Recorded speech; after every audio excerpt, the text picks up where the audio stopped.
Comment donc, pour les laïcs, transmettre ce charisme, cette spiritualité, cette pédagogie? Alors là, je vais rentrer, j'ai dit bien d'être concret, je vais rentrer tout à fait dans le concret. Au niveau des collèges, et dans le fond, ça c'est une bonne partie de ma fonction, il y a plusieurs moyens de procéder. Alors, première manière de procéder, eh bien, pour tous les nouveaux enseignants engagés dans les collèges, et quand je dis les collèges, mais je devrais élargir en disant qu'il y a aussi des écoles primaires, et donc c'est aussi bien pour les écoles primaires que pour les écoles secondaires. Donc pour tous les enseignants nouvellement engagés, eh bien, nous organisons une journée complète à la coordination des collèges à Namur, où pendant toute une journée, ils vont avoir, j'aime pas trop le mot formation, mais enfin on pourrait dire que ça ressemble à ça, ils vont avoir une journée consacrée complètement à c'est quoi un collège jésuite, c'était qui Ignace de Loyola, c'est quoi la pédagogie ignatienne, quels sont les mots qui se cachent derrière, comment vivre un certain nombre de ces valeurs. Donc c'est une manière timide, je le dis, bien simplement. Ça ne peut pas valoir la formation d'un père jésuite, bien sûr, mais c'est une manière adaptée à notre époque, en tout cas, de faire passer en tout cas un certain nombre de messages, de redire le charisme et de dire aussi ce qui a fait l'histoire de l'école. Parce que dans le fond, ils ont droit à un PowerPoint, comme vous l'avez eu, un peu plus long, parce qu'aujourd'hui je l'ai raccourci pour les besoins comment dirais-je, de la conférence, mais aussi de savoir, voilà, vous êtes entré dans cette école, eh bien cette école elle a une histoire, c'est pas n'importe quelle école, et elle a un vécu, et voilà ce qui se cache derrière. Premier élément concret. Deuxième élément, c'est à la demande là, des directions, on laisse les directions à la manœuvre, c'est d'organiser ce qu'on appelle une journée pédagogique ignatienne. Donc une journée pédagogique au cours de laquelle, là à ce moment-là, c'est tout le corps professoral, c'est l'occasion de travailler certaines questions, ou de travailler un mot-clé, ou de rappeler, on a parfois l'habitude de dire entre nous avec une pointe d'humour, de faire une piqûre de rappel pour certains, ou parfois même faire une piqûre tout court. Mais donc de travailler, je pourrais prendre un exemple, un des mots-clés de la pédagogie, c'est ce qu'on appelle l'a priori positif. Eh bien, comment, par exemple, travailler ça en atelier avec des professeurs, comment davantage mettre en œuvre cette capacité, cette possibilité d'avoir avec les élèves l'a priori positif. Mais l'a priori positif, ce n'est pas uniquement de l'enseignant avec ses élèves. Il doit se vivre à tous les niveaux de l'école. Je prends cet exemple-là, mais ça pourrait être un autre. L'a priori positif, c'est aussi les enseignants entre eux.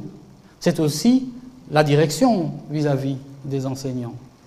Et donc, c'est facile à dire, comme je le dis chaque fois, extrêmement difficile, comment dirais-je, à mettre en œuvre, à vivre. Alors, voilà, les choses, on fait le mieux possible, on fait tout ce qu'on peut, mais vous savez aussi comme moi que ce n'est pas aussi parfait que ça, quelle que soit l'école. Mais l'important, c'est tout de même de véhiculer ce qui a fait des valeurs et de les rappeler, de les dire et d'aider à les mettre en œuvre.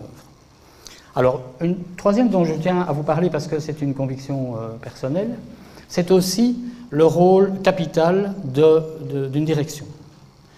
Direction fondamentale ou direction secondaire, qui, comme je viens de le dire, se doit, à mon sens, de mettre en pratique les valeurs qui sont prônées par la pédagogie et de les vivre aussi bien avec ses élèves qu'avec ses enseignants.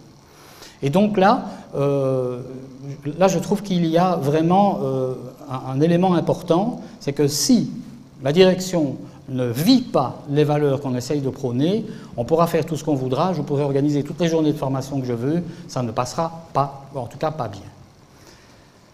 Ça peut se vivre au niveau des enseignants simplement, comme je le disais, avec l'a priori positif, ou ce qu'on appelle l'attention à la personne.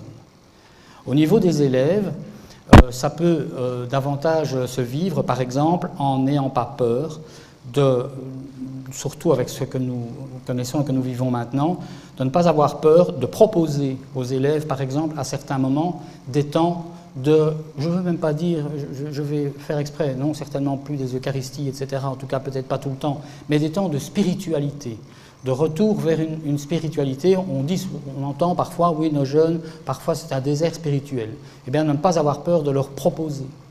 Et enfin aussi, de ne pas avoir peur, et c'est encore le rôle de la direction, de dire aux parents, voilà, ça c'est le projet de notre école. Chez nous, franchissez la porte, ben, c'est comme ça. C'est pas mieux qu'ailleurs, non, parce qu'ailleurs c'est différent. C'est ça que nous avons envie de vivre et c'est ça que nous avons envie de proposer.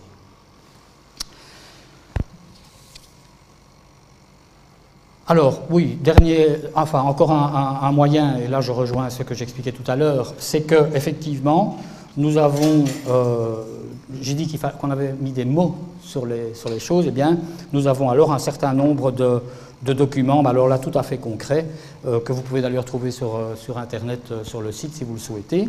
C'est un premier document, j'en ai emporté un ou deux exemplaires, qu'on appelle « Notre manière de procéder ». Voilà, c'est notre manière de procéder, avec les 10 mots-clés, l'histoire, la compagnie, etc.